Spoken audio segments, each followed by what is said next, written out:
वसुदेवसुतं देवं कंसचाणूरमर्दनं देवकी परमानंदं कृष्णं वंदे जगद्गुरुं।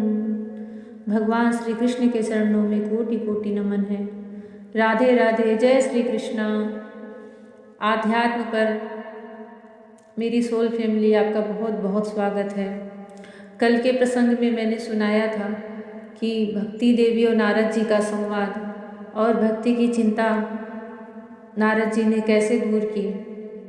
अब आज नारद जी उनके पुत्रों को फिर से स्वस्थ करने के लिए क्या उद्योग करेंगे और भक्ति को वो कैसे, जो उत्साहहीन हो गई है, उनको उसके ही स्वरूप का ज्ञान दिलाएंगे। इस प्रसंग का मैं आज इस पे चर्चा करने वाली हूँ। भक्ति का दुख दूर करने के लिए नारद जी का उद्योग। नारद जी ने कहा, बाले तुम व्यर्थ ही अपने को क्यों खेद में डाल रही हो? अरे तुम इतनी चिंतातुर क्यों हो? भगवान श्री कृष्ण के चरण कमलों का चिंतन करो, उनकी कृपा से तुम्हारा सारा दुख दूर हो जाएगा। जिन्होंने कौरवों के अत्याचार से द्रौपदी की रक्षा की थी और गोप सुंदरियों को सनाथ किया था, वे श्री कृष्ण कहीं चले थोड़ी ही गए हैं। फिर तुम तो भक्ति हो और सदा ही उन्हें प्राणों से भी प्यारी हो। तुम्हारे बुलाने पर तो भगवान नीचों के घरों में भी चले जाते हैं। सत्य, त्रेता, द्वापर, इन 3 युगों में ज्ञान और वैराग्य मुक्ति के साधन थे, किंतु कलयुग में तो केवल भक्ति ही ब्रह्मसायुज्य मोक्ष की प्राप्ति कराने वाली है। यह सोचकर ही परमानंद चिन्मूर्ति ज्ञान स्वरूप श्रीहरि अपने सत्व स्वरूप से तुम्हें रचा है। तुम साक्षात श्री कृष्णचंद्र की प्रिया और परम सुंदरी हो। एक बार जब तुमने हाथ जोड़कर पूछा था कि मैं क्या करूं, तब भगवान ने तुम्हें यही आज्ञा दी थी कि मेरे भक्तों का पोषण करो। तुमने भगवान की वह आज्ञा स्वीकार कर ली। इससे तुम पर श्रीहरि बहुत प्रसन्न हुए और तुम्हारी सेवा करने के लिए मुक्ति को तुम्हें दासी के रूप में दे दिया और इन ज्ञान और वैराग्य को पुत्रों के रूप में। तुम अपने साक्षात स्वरूप में वैकुंठ धाम में ही भक्तों का पोषण करती हो। भूलोक में तो तुमने उनकी पुष्टि के लिए केवल छाया रूप धारण कर रखा है। तब तुम मुक्ति, ज्ञान और वैराग्य को साथ लिए पृथ्वी तल पर आई और सतयुग से द्वापर पर्यंत बड़े आनंद से रही। कलयुग में तुम्हारी दासी मुक्ति पाखंड रूप रोग से पीड़ित होकर छीड़ होने लगी थी, इसलिए वह तो तुरंत ही तुम्हारी आज्ञा से वैकुंठ लोक चली गई। इस लोक में भी तुम्हारे स्मरण करने से ही वह आती है और फिर चली जाती है। इसीलिए सब कहते हैं कि प्रभु को प्रसन्न करने के लिए सिर्फ और सिर्फ भक्ति ही एक सरल मार्ग है, क्योंकि भगवान ने भक्ति की दासी के रूप में मुक्ति को दिया है। जो सब बोलते हैं कि हमारी मुक्ति कैसे होगी, अगर एक बार कोई सच्ची लगन से भक्ति प्रारंभ कर देता है भगवान श्री कृष्ण की, तो उसके पास ज्ञान, वैराग्य, मुक्ति अपने आप ही चले आते हैं।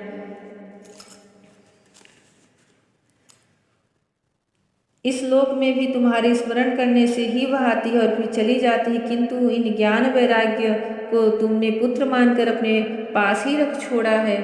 फिर भी कलयुग में इनकी उपेक्षा होने के कारण तुम्हारे पुत्र उत्साहहीन और वृद्ध हो गए हैं। फिर भी तुम चिंता न करो, मैं इनके नव जीवन का उपाय सोचता हूँ। सुमुखी, कली के समान कोई भी युग नहीं है। इस युग में मैं तुम्हें घर घर में प्रत्येक पुरुष के हृदय में स्थापित कर दूंगा। देखो, अन्य सब धर्मों को दबाकर और भक्ति विषयक महोत्सव को आगे रखकर यदि मैंने लोक में तुम्हारा प्रचार न किया, तो मैं श्रीहरि का दास नहीं। नारद जी इस प्रकार कहते हैं, इस कलयुग में जो जीव तुमसे युक्त होंगे, वे पापी होने पर भी बेखटके भगवान श्री कृष्ण के अभय धाम को प्राप्त होंगे, परंतु जो पापी होते हैं उनके हृदय में भगवान श्री कृष्ण आते ही नहीं। जिनके हृदय में निरंतर प्रेम रूपणी भक्ति निवास करती है, वे शुद्धांतःकरण पुरुष स्वप्न में भी यमराज को नहीं देखते। जिनके हृदय में भक्ति महारानी का निवास है, उन्हें प्रेत, पिशाच, राक्षस या दैत्य आदि स्पर्श करने में भी समर्थ नहीं हो सकते। भगवान तप, वेदाध्ययन, ज्ञान और कर्म आदि किसी भी साधन से वश में नहीं किए जा सकते। वे केवल भक्ति से ही वशीभूत होते हैं। इसमें श्री गोपी जन प्रमाण हैं। मनुष्यों का सहस्त्र जन्मों के पुण्य प्रताप से भक्ति में अनुराग होता है। कलयुग में केवल भक्ति ही सार है। भक्ति से साक्षात श्री कृष्णचंद्र सामने उपस्थित हो जाते हैं। जो लोग भक्ति से द्रोह करते हैं वे तीनों लोकों में दुख पाते हैं। पूर्व काल में भक्त का तिरस्कार करने वाले दुर्वासा ऋषि को बड़ा कष्ट उठाना पड़ा था।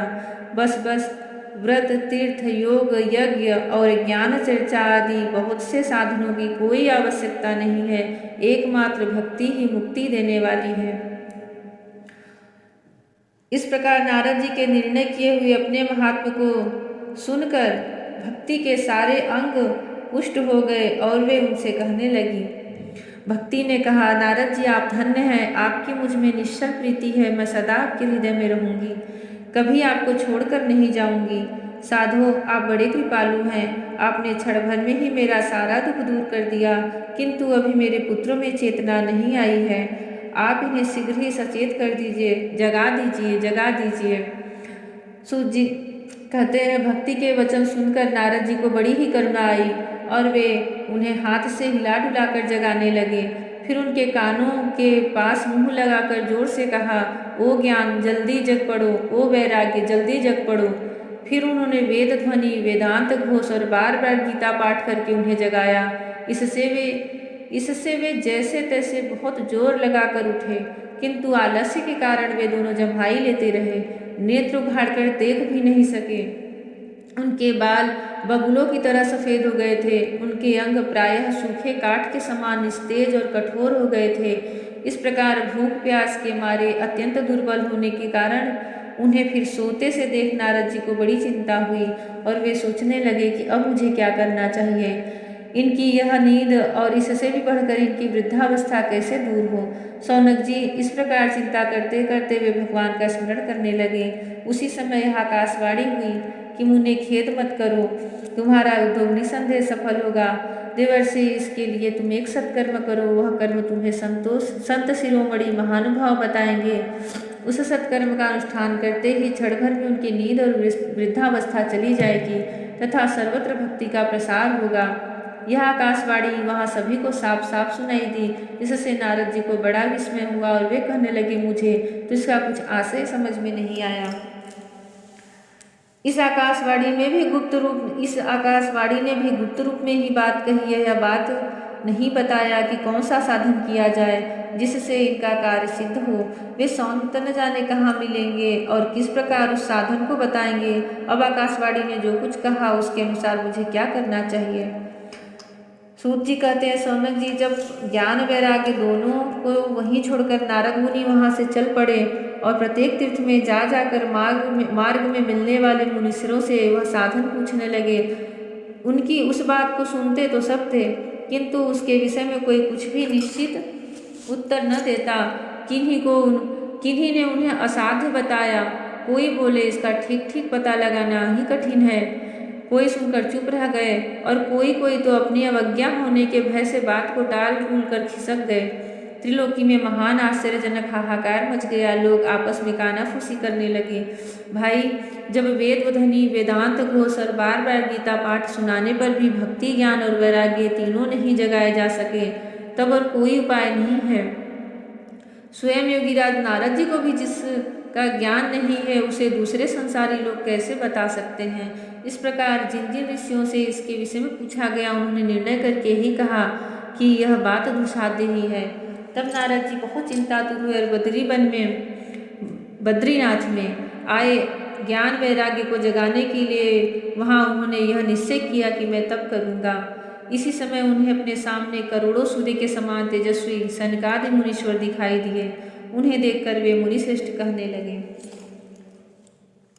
महात्माओं, इस समय बड़े भाग्य से मेरा आप लोगों के साथ समागम हुआ है। आप मुझ पर कृपा करके शीघ्र वह साधन बताइए। आप सभी लोग बड़े योगी, बुद्धिमान और विद्वान हैं। आप देखने में 5-5 वर्ष के बालक से जान पड़ते हैं, किंतु हैं पूर्वजों के भी पूर्वज।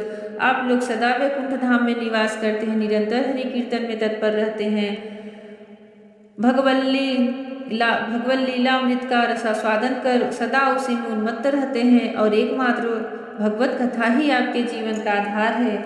हरि शरणम, भगवान ही हमारे रक्षक हैं। यह वाक्य मंत्र सर्वदा आपके मुख में रहता है। इसी से काल प्रेरित वृद्धावस्था भी आपको बाधा नहीं पहुंचाती। पूर्व काल में आपके भूभृंग मात्र से भगवान विष्णु के द्वारपाल जय और विजय तुरंत पृथ्वी पर गिर गए थे और फिर आपकी ही कृपा से वे पुनः वैकुंठ लोक में पहुंच गए। धन्य है, इस समय आपका दर्शन बड़े सौभाग्य से ही हुआ है। मैं बहुत दीन हूँ और आप लोग स्वभाव से ही दयालु हैं, इसलिए मुझ पर आपको अवश्य कृपा करनी चाहिए। बताइए, आकाशवाणी ने जिसके विषय में कहा है वो कौन सा साधन है और मुझे किस प्रकार उसका अनुष्ठान करना चाहिए? आप इसका विस्तार से वर्णन कीजिए। भक्ति, ज्ञान और वैराग्य को किस प्रकार सुख मिल सकता है और किस तरह इनकी प्रेम पूर्वक सब वर्णों में प्रतिष्ठा की जा सकती है? सनकादि ने कहा, देवर्षि आप चिंता न करें, मन में प्रसन्न हो। उनके उद्धार का एक सरल उपाय पहले से ही विद्यमान है। नारद जी, आप धन्य हैं, आप विरक्तों की शिरोमणि हैं, श्री कृष्ण दासों के शाश्वत पथ प्रदर्शक एवं भक्ति योग के भास्कर हैं। आप भक्ति के लिए जो उद्योग कर रहे हैं यह आपके लिए कोई आश्चर्य की बात नहीं समझनी चाहिए। भगवान के भक्त के लिए ही तो भक्ति सम्यक स्थापना करना सदा उचित ही है। ऋषियों ने संसार में अनेकों मार्ग प्रकट किए हैं, किंतु वे सभी कष्ट साध्य हैं और परिणाम में प्राय स्वर्ग की ही प्राप्ति कराने वाले हैं। अभी तक भगवान की प्राप्ति कराने वाला मार्ग तो गुप्त ही रहा है। उसका उपदेश करने वाला पुरुष प्रायः भाग्य से ही मिलता है।